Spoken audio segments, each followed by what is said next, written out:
Good morning! It's chapter 4 of You Are About Us. Let's get the party started. I gotta get reading before I dock here. Okay, chapter 4 is called The Big Snooze. Wanting to be someone else is a waste of the person you are.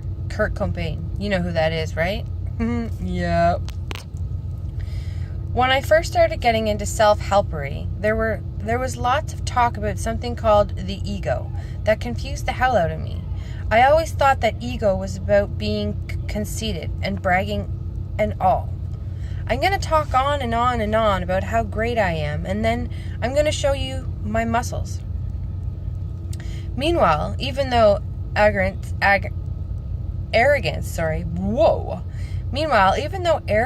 and conceit, which are different from self-love and confidence, by the way, are part of the ego, they are not, as I later learned the whole dealio. In the self-help spiritual community, ego is used to refer to the shadow self, or the false self, or the self that's acting like a weenie.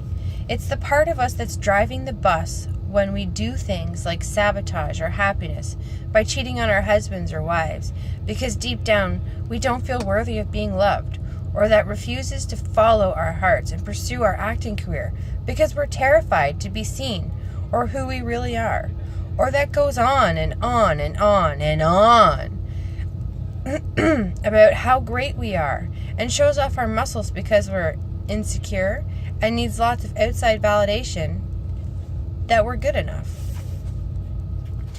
In other words, there's more than one way to go on an ego trip. From here on out, I'm going to refer to the ego as the big snooze, or BS for short. I think it'll be less confusing.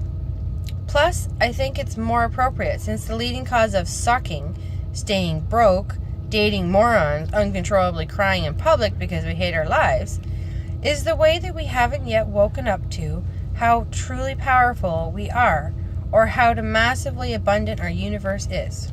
Alright, so moving forward. The big snooze operates according to the limiting false beliefs. This is the garbage that was stuffed into your subconscious as a kid that doesn't ring true for you, as well as the decisions you've made about yourself that are less than flattering or empowering.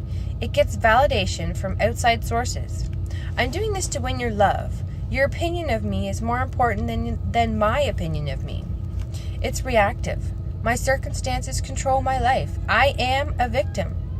Fear-based and extremely committed to keeping you safely confined within the reality you've created based on these limiting false beliefs, otherwise known as your comfort zone. The big snooze lives in the past and in the future and believes you are separate from everything around you. Your true self, or your higher self, or your superhero self, your non-BS self, on the other hand, is the part of you that operates according to the connection to your source energy. It gets validated from within. I love and I trust myself. I feel it. This feels right to me. I have a purpose. I'm loved. It's proactive. I'm in control of my life. I think I'll head out and kick me some ass. Love-based and is committed to creating a reality based on your limitless potential. As soon as you wake up from the big snooze, your true self lives in the present, not stuck in your head. Totally believes in miracles and is one with the universe. We all experience life in varying degrees from both perspectives, and while I seriously doubt that there's anyone who's totally snooze-free, most people are so wrapped up in the BS that they're settling for realities that are way beneath what's available to them. Very few people are even aware of what's available. However, because we live in a fear-based society that loves to get all uppity toward people who wake up from the big snooze, blast off of their own comfort zones, and follow their hearts into great unknown. Oftentimes, taking great leaps of faith is labeled as irresponsible or selfish or insane. Until you succeed, of course, then you're brilliant. This is because watching someone else totally go for it can be incredibly upsetting to the person who spent a lifetime building a solid case for why them themselves can't. I'm oblivious. I'm obviously generalizing, and there are plenty of people out there cheering us on. But one of those first things you might have to deal with when you decide to wake up from the big snooze and make a massive positive change in your life is disapproval from other people who are snoring away, especially people closest to you. Lame as this may sound, they may express their discomfort in all sorts of ways: anger, hurt, bafflement, criticism, snorting every time you talk about your new business or your new friends, constant remarks about how you're not the way you used to be, foring, worrying, teasing, blocking you from all social media outlets. Surely, are you really going to quit your secure corporate job to open a nail salon when you've got 2 children, a mortgage, and high blood pressure? So few new businesses succeed, especially in this economy. Aren't you worried about what will happen to your family if it fails? Of course Shirley's worried about what will happen to her family if she fails. She wakes up every night seized by panic about it, but she's moving past her fear and creating something she's really psyched about, rather than dying a slow, painful death hanging around the water cooler with you, whining about how dry the cake was at the birthday party your boss threw for you in the conference room last week. Even though they're often doing it out of love and concern, having others smear their fear and worry all over you is the last thing you need when you're strengthening your superhero muscles to step out and take some risk. So I highly recommend keeping your mouth shut around people who are going to bring you down. Instead, seek out those who are already totally kicking butt. Bring it on, guys. I'm here. We're all here in this group to help you kick your butt. Or who are lifting up their foot to do so. Or people people you know who will be supportive and confide in them. Because you'll have your own internal freak show to deal with as you try to overcome the objections of your own BS. The big snooze is like an overprotective Italian mother who not only doesn't want you to ever go outside, but who wants you to live with her forever. Her intentions are good, but fully fear-based. As long as you stay inside the familiar, risk-free zone of your present reality, the big snooze is content. But should you try to sneak past her to attend the rockin' party outside, your overprotective, controlling mother is going to claw, scratch, scream, bite, hurl from her body in front of you, rapidly approaching new life. Because she's going to do whatever she can to stop you, and it ain't going to be pretty. It's like when you quit smoking or doing drugs or go into withdrawal. Finally, you've taken a leap and done something that's going to massively improve your life, and for days, sometimes weeks, you feel worse than you did when you sometimes for weeks, you feel worse than you did when you were a wild child. You're hacking up all this nasty crap, ridding your body of toxins, shaking, sweating, puking, wondering why on earth you thought this was a good idea. It's really fun. Same goes when you rid ourselves of limiting subconscious beliefs that have been holding us back and take a giant leap outside of our comfort zone. It's a detox of such staggering proportions that sometimes it can feel like the universe is conspiring against us. Trees fall on our cars. Our computers crash. We find our significant others in bed with our best friends. We get our identity stolen. We get the flu. Not if you're drinking shake, yo. Our roofs cave in. We sit in gum, when in reality, the big snooze is cheating chaos and an attempt to self-sabotage and keeping everything as is instead of moving forward into unknown yet desperately wanted new territory. Every successful person knows this, and it's the true and has been through this. When taking great leaps forward, life often turns into shit before it is a shinola. I don't think I'll get through this chapter before I dock here. I realize this might seem a bit far-fetched, but remember, you create your reality, and you've spent a lifetime creating the one you presently have, largely based on your limiting beliefs. When you decide to rewire these beliefs, go for what's truly in your heart, and do a massive, oversized overhaul on yourself and your world. You're basically murdering the big snooze.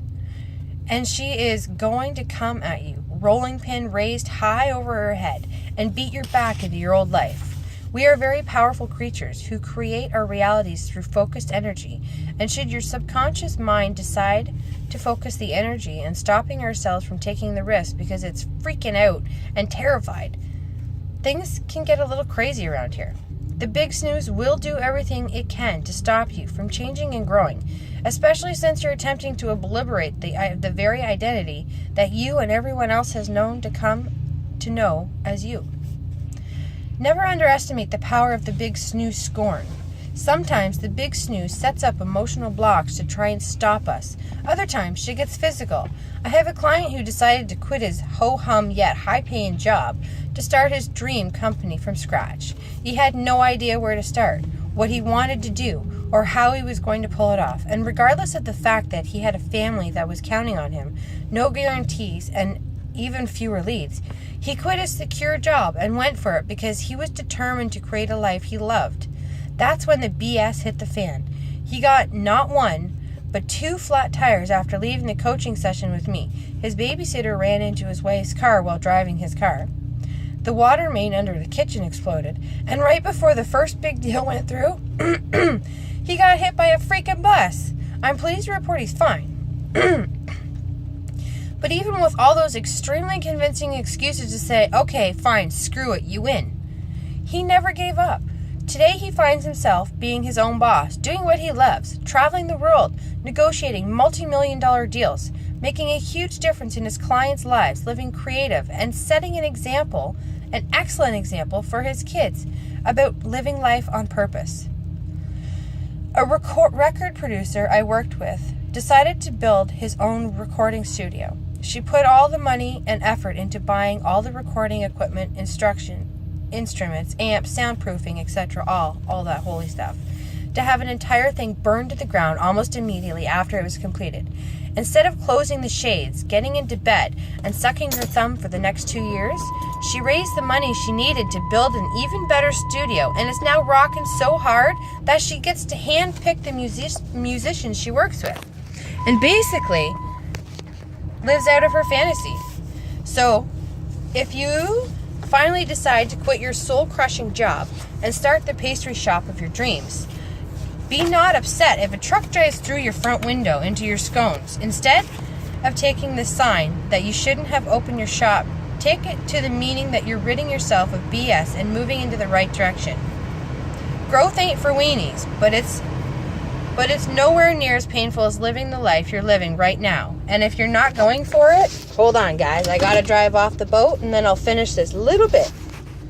Just gonna finish driving off the boat here.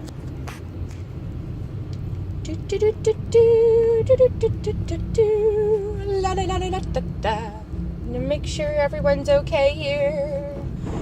I'm just gonna pull off and finish. There's like a paragraph left, and then I can be done this chapter here. Here we go, here we go, here we go. I'm going to pull over here. Let's see what I got. I love Wolf Island. And here I go. I'm just going to park it. And let's finish this book. Alright, let me find my spot again. Let's start at growth ain't for weenies. But it's nowhere near as painful as living the life you're living right now if you're not really going for it. If you want to take control of your life and turn into something as spectacularly you as have the people I described above, stop at nothing. Have faith. Trust that your new life is already here and is far better than the old. Hanging tight if the big snooze pitches a fit. Whatever happens, stay the course, because there's nothing cooler than watching your entire reality shift into one that is perfect expression of you. And that is chapter 4. 4? That was chapter 4. Yeah, chapter 4 done. Tomorrow we will read chapter 5. Self-perception is a zoo. What do you think that's going to be about? See you tomorrow, peeps!